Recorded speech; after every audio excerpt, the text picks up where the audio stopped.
Donc on se retrouve pour voir les différents modes sur le VF2. Donc que ce soit un VF2, un VF1, même jusqu'à je pense un VF5, 6, 7, ça change pas grand chose au niveau du directeur de commande. C'est ça qui est sympa chez As, c'est que généralement ils sont tous un peu faits de la même manière. Vous avez une manivelle qui vous permet de gérer la broche et les axes. Donc si on va être sur la broche, on va se mettre sur handle speed.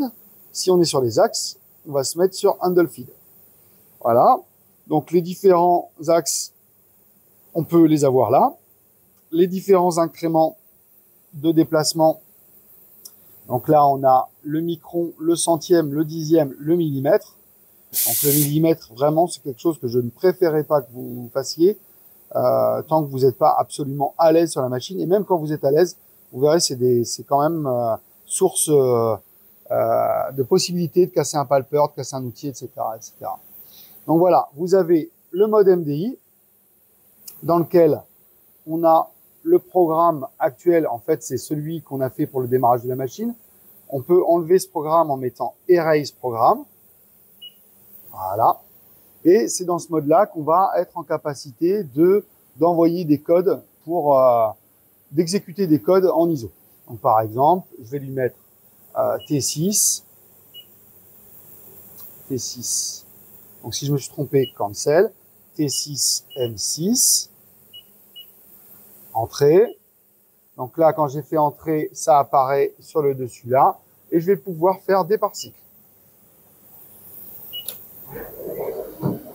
Donc là, la machine n'est pas partie directement parce que j'ai plus beaucoup de lubrifiant dans ma machine. Donc il m'a demandé un deuxième départ-cycle pour s'assurer que j'ai bien conscience que je n'ai pas beaucoup de lubrifiant dans ma machine. OK. Donc, je vous l'ai montré sur la précédente vidéo, mais le handle jog. Donc, c'est le mode manuel. Là, l'axe en surbrillance est l'axe X. Donc, si je bouge ma manivelle, c'est l'axe X qui va bouger. OK. Si je bouge Y, je mets Y en surbrillance. C'est bien Y qui bouge. Et l'axe Z. Voilà. OK.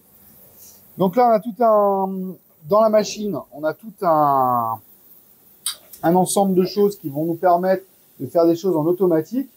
Donc c'est la marque Renicho irlandaise qui fait ça.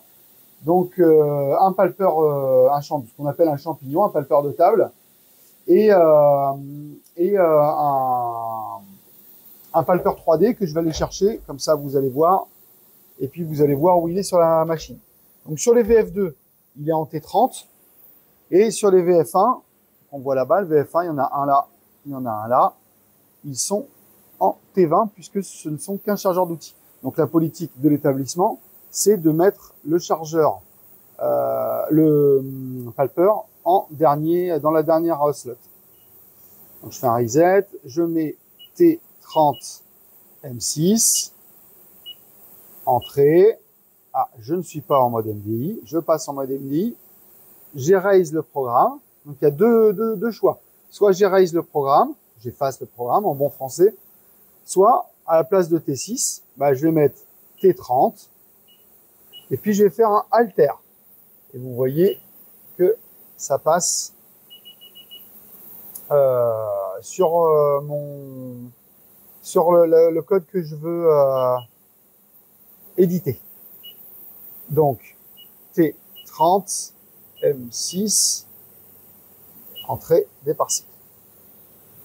Donc là, il me redemande le fameux message parce que le niveau de liquide est bas. OK. Donc voilà le fameux palper.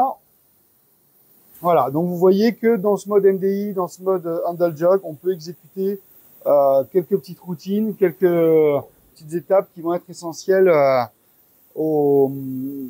la bonne prise en main de la machine. Donc on se retrouve très vite pour le placement de l'origine programme.